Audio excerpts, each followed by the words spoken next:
Hello family and friends, mumeze mute? Tubahaye ikaze kuri Muhoza Real Talk. Reka twizere ko mumeze neza, tumeze neza cyane, turashima Imana. Mwebwe mumeze mute ahantu hose muherereye? Reka tubifurize umunsi mwiza, ijoro ryiza, amanywa meza bitewe n'ahantu hose uri. Ikindi ntago ndi butinde ndetse nihuta, murabizi nk'ibisanzwe. Manje kubaye inkuru mwampaye inbox, naza nkazibavugira hanyuma abantu bakaza kubagira inama bitewe n'icyo bumvishijemo cyangwa nuko bumva babigenza mu gihe cyabo. Inkuru rero uno munsi ntatinze, reka mpite nihuta kugira ngo ne kubatindira. Inkuru uno munsi ni inkuru nahawe n'umukobwa, turamushimira, umukobwa mwiza utugira icyizere akadusangiza inkuru ye.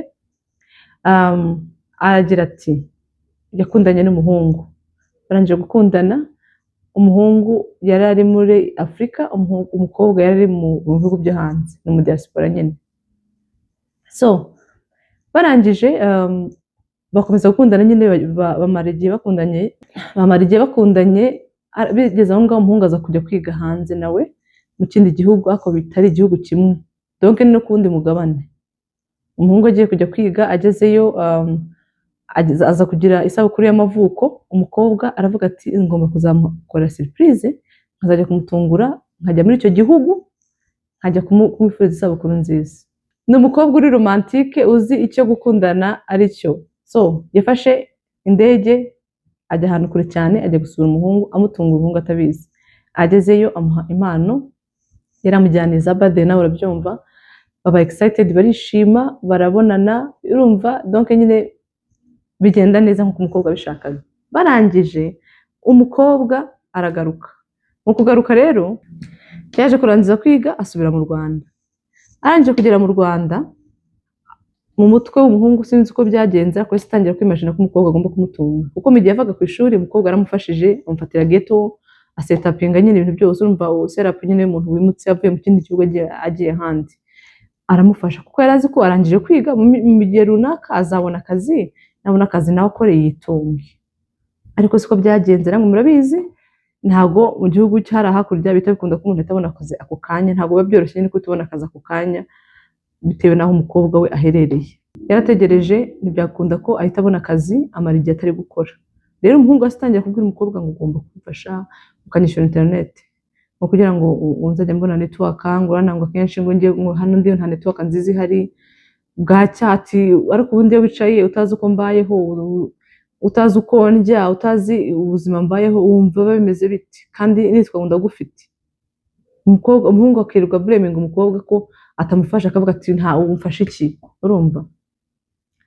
Umukobwa aragira ati ababyeyi b'umuhungu n'abavandimwe be turabana mu gihugu kimwe, njyewe ndinde wo gutangira gufasha umuhungu tutari twabana, nkamufata en charge ku buryo buri kintu nkimumenyera, kandi afite umuryango avukamo. Ati ibyo ngibyo nanjye numvaga atari yo intention yanjye. Avuga ati agomba gutuza, agomba kuba umuntu w'umugabo nk'uko yarabayeho hirya yiga, agomba kumenya n'ubundi uko azabaho, akifasha, akagira ubuzima. Ati nabimukubita agatara akaratiri kare kata, ahubwo ugomba kumfasha ukamfungura business ngakora. Nanjye rero nkavuga ati ntago nafungura umuntu business just like that, numvaga nyine kubera iki se mufungura business. Ubwo rero ndaje babwire utu red flag twagiye tubamo. Umuhungu yabwiye umukobwa ati iwanyu baba hano, abiwacu bose barakuzi, kuki njyewe udashaka kunyintroducinga ku bantu b'iwanyu ngo nabo bamenye. Umuhungu akavuga ngo mama wanjye ngo ni umurwayi, ngo ntago agishobora iby'amatelefone. Nose mama ntashobora iby'amatelefone, ko abona umwanya wo kukuvugisha wowe uri muri Afrika, njyewe turi kumwe mu gihugu kimwe, gute njyewe shaka kumburira umwanya wo kumvugisha. Nimvuga mu gihugu kimwe, ntago ari n'ahantu kure hatandukanye ku buryo ndashobora guhita mubona, ni mu gihugu kimwe ariko mu duce dutandukanye cyane ku buryo bataziranye. Ati abavandimwe bawe se bo basi niba mama warwaye, abavandimwe bo biti, n'abavandimwe bawe ati ntago bikunda. Ati abavandimwe banjye nabo ni abantu ngo duhora twarakaranye dufite ibintu by'amafaranga, ati nabo ni usanga ariko nkuko bimeze, ati nabo nicyo ngicyo dupfa nyine nuko gahunda zifashe. Nuko ati none se ubu ngubu njye ko nakweretse abiwanjye ko abiwacu bose bakuzi, gute njyewe abiwanyu batamenya.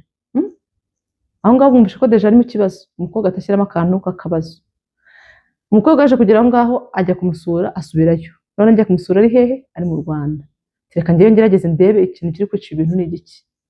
Kuko umuhungu yarasigaye ngo agera aho ngaho ngo ntamwitabe, bakamara igihe atavugana, yazaza kumuvugisha akamubwira ati nta internet nari mfite. Ati ubwo ngezeyo nsanga yaranimutse yanze namufatiye se yakibamo, rimwe namufatiye ava ku ishuri. Ati nta network abagamo narimutse njya mu yindi. Okay. Hanyuma rero umuhungu ati twaragendanaga kumwe ushobora kujyana n'umuntu mu modoka. Agatagenda akicara handi hamwe n'abashoferi, hari abashoferi babicaye, njye nkicara inyuma. Tukiri handi nageze kujya kumusura hamwe yarari, nsubiye inyuma hamwe yarari cya gihe nagiye kumusurira muri cya gihugu cyo hanze yararimo. Ati twaribonaga akana ko mu jisho, akantwaza isakoshi, akankurira buri kimwe, umva ari romantique nkabibona. Tugeze mu gihugu cyo mu Rwanda ntanyikoze, ntanyegerwe kajya imbere ugasanga nsa nkaho ndi kumwomeka ndi inyuma ye. Ati kugera naho akubwira mugiye nko muri bisi akubwira ati nkumvugisha ibintu by'ibinyarwanda rwose mbabara icara tugende. Uyu muhungu afite ikihe kibazo? Icyo kintu atakabivuga nyine abona atari ibintu biri seriye bivuga, ariko mpita mbona ko harimo ikindi kibazo. Kuki atanyegera? Kuki atamvugisha? Kuki bya bindi yanyerekaga tukiri muri cya gihugu kindi atari byo anyereka hano? Ati numva no mashyize akandi kabazo, nkumvishe ko ibibazo bimaze kuba bibiri. Icya gatatu, ategeze kujya gusura abashuti bacu bari babyaye, ageze yajyana n'undi mukobwa, atagezeyo atabwira abantu ngo meet my wife. Meet my wife. Abantu bamwe bashitse ubwoba kweri. So abibwira abantu babazi ko bakundana. None se baratandukanye se byararangiye se? Izo nkuru ko tutazimenye, ibintu nk'ibyo nyine basigara bari confused ko se byagenze bite ko ntabyo twigeze tumenya.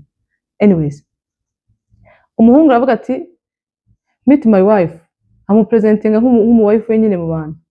Ati abantu nkunda cyane, umva mutinzwa no kubona ko birangiye mugata mwiruka. Ati batinzijwe no kubona ko basohotse batabampamagara. Ati none se shero bamwe aratandukanye byagenze bite ko amaze kwintroduce undi muntu hano ngo ni wife we, ibintu nk'ibyo.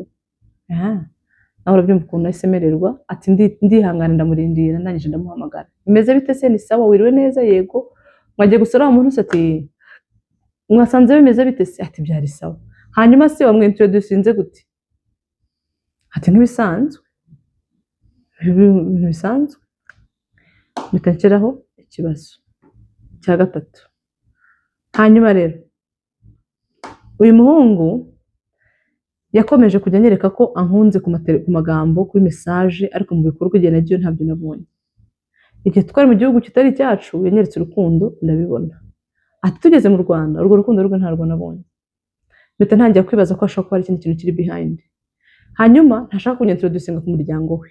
Umuryango wanjye uramuzi, we ntashaka kunyereka umuryango we ngo umenye. Tunavugana basi tumenyana. Hanyuma ari expectinga ko njye mutunga. Arifata akagwa message akubwira ati ubundi umariye iki? Ubundi kuvuga ngo mfite umudesipora hanze bimaze iki? Mburara nkabwirirwa mfite stress uhari.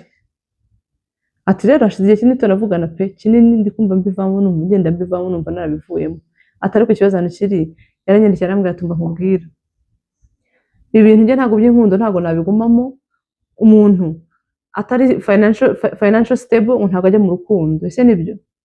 Ngo ntago ngundi financial stable ngo gute se najya mu bintu by'urukundo, kandi ngo nanjye ubwanjye nifite ibibazo ngo ntumenye uko njya, ntumenye uko niriwe, ntuntunga, ntushaka kumfasha, nyamara kubushobozi rero ufata ukofashisha abandi, nta kintu mariye. Donc urumva nyine ntago naguma mu rukundo ntacyo mariye, ntacyo money wise.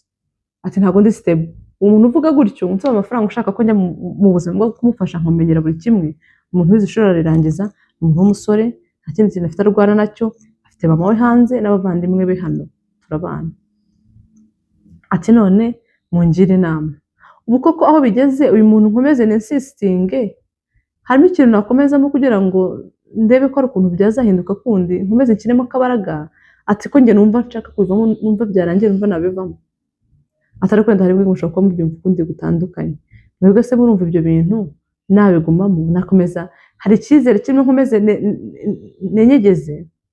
Ariko nimara kumugeza hano hanze, uwo ngo utashaka kunyereka umuryango we, uwo ngo utamvugisha, uwo ngo ifata akirakaza akagenda akamara igihe atamvugishije ngo nta wifi afite, ngo nta network afite, akagenda kabisa ngo yabuze ngo network ntamvugisha. Uwo muntu nimugeza ahangaha ababyeyi be batanzi, ategeza anyereka umuntu azaguma around nyine za sticking around, cyangwa azaza ahita agenda. umuntu azagera ngaha ahagume tugumane, cyangwa nafite ibyo nkurikiyeho ntazi byitwa amafaranga n'ibindi nk'ibyo. Ati icyo ngicyo nicyo kibazo mfite.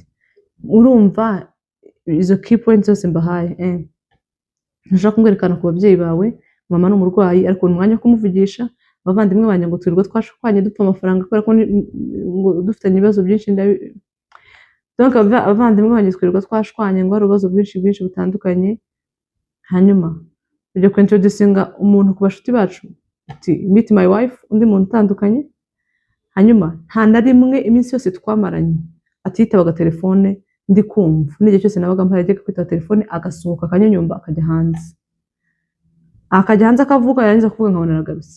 Ati cyo kwemeza ukuntu ari igitangaza, ajyaga kuryama cyangwa nk'igihe cyose nyine kwa kundi umuntu ahuze agashyiraho ama ekuteri kugira ngo nihajye umuntu umuhamagara bisonere mu matwi.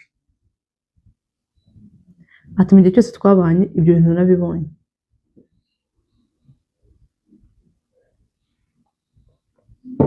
Telefone isonere mu matwi kugira ngo ataza kuza kumisinga call y'umuntu. Ibyo rero urumva rero umuntu njye ku giti cyanjye ndumva ntabikomeza, ndumva nabivamo, numva harimo ikibazo.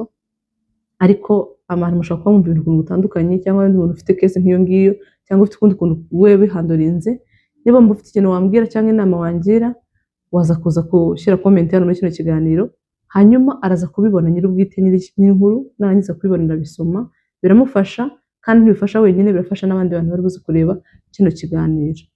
Niba ukunze ibyo dukora, gerageza kugira story short kugira ngo tutaza kubarambira.